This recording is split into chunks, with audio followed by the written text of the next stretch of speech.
Assalamualaikum warahmatullahi wabarakatuh. Halo teman-teman, berjumpa lagi dengan saya Muhammad Hamzah Hidayatullah dalam Belajar Online. Nah teman-teman, dalam pembelajaran online kita kali ini kita akan membahas tentang pengaruh utamaan gender dalam pembelajaran mata kuliah Gender Sosial Inklusi. Nah teman-teman, seperti pembelajaran pada umumnya, nah, kita di sini mempunyai beberapa peraturan yang harus ditaati dalam pembelajaran online kali ini. Nah, peraturan yang pertama yaitu baca doa.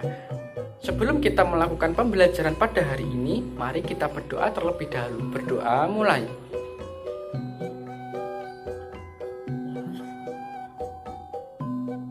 Amin. Berdoa selesai. Nah, yang kedua, persiapkan alat tulis kalian dari buku catatan dan ballpoint. Siapa tahu kalian ingin mencatat poin-poin penting yang ada dalam pembelajaran kita hari ini. Peraturan yang selanjutnya yaitu memperhatikan materi baik-baik.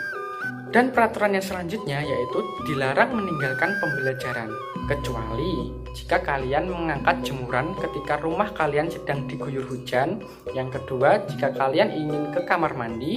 Dan yang ketiga, jika kalian dipanggil oleh orang tua. Mengingat pembelajaran kita kan berada di rumah. Tiga hal wajib itu tidak bisa kita hindari.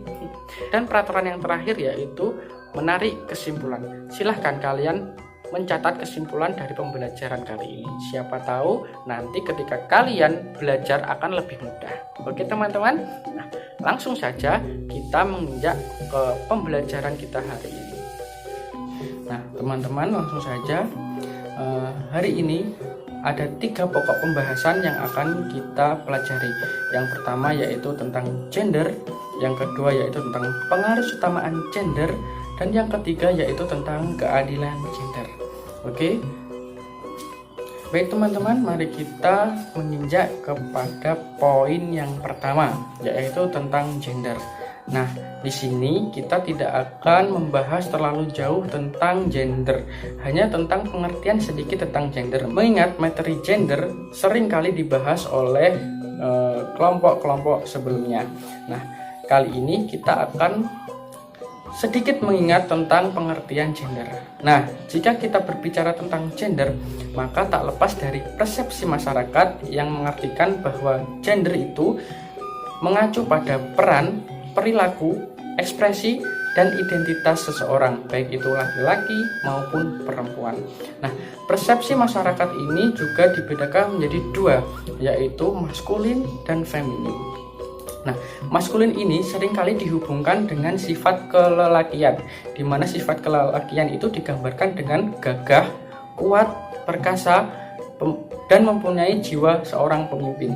Sebaliknya dengan feminim, jika feminim itu seringkali dihubungkan dengan perempuan, di mana sifat perempuan itu mempunyai sifat mengayomi, lemah lembut, dan mempunyai jiwa perasa.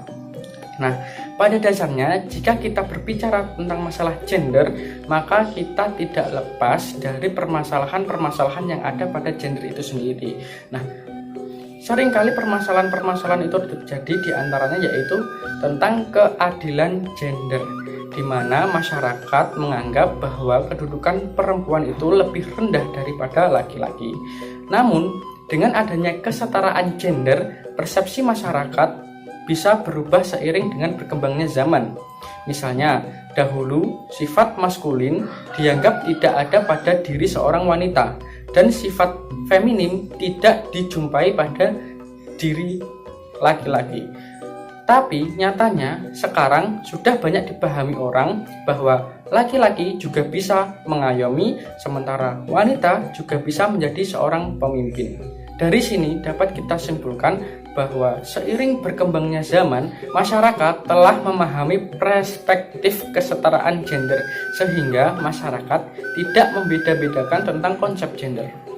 Nah, selanjutnya yaitu tentang pengaruh utamaan gender. Apa sih pengaruh utamaan gender itu?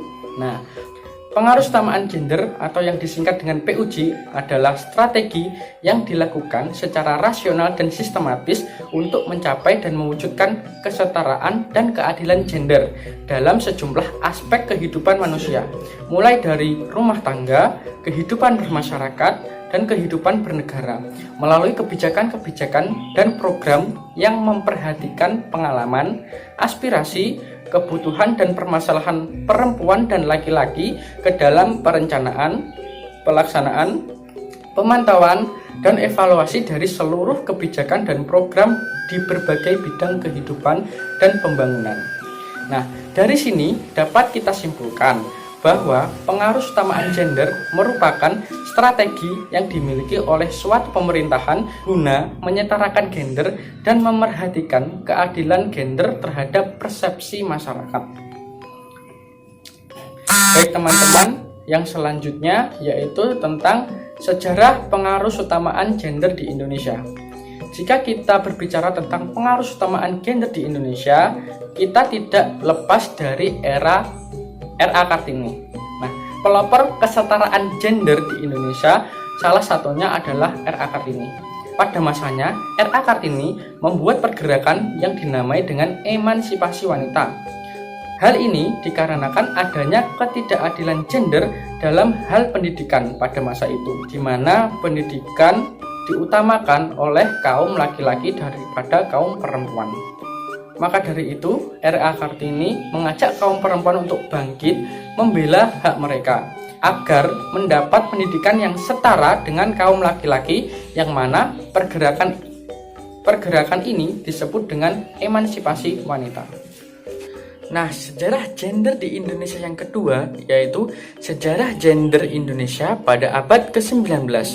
Presiden Soeharto yang kala itu mengatakan bahwa tanpa mengikut sertakan wanita, pembangunan akan pincang.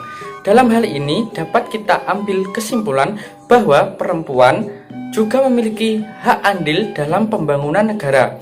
Bisa kita lihat pada masa-masa sekarang, pekerja-pekerja mulai dari buruh pabrik, perkantoran, hingga tenaga kerja di luar negeri, mayoritas adalah perempuan. Dari sini dapat kita lihat bahwa peran wanita tak kalah halnya dengan peran laki-laki, di mana pada masa sekarang perempuan juga mempunyai sifat pemimpin dan laki-laki juga mempunyai sifat pengayom dalam rumah tangga. Nah, yang selanjutnya adalah keadilan gender.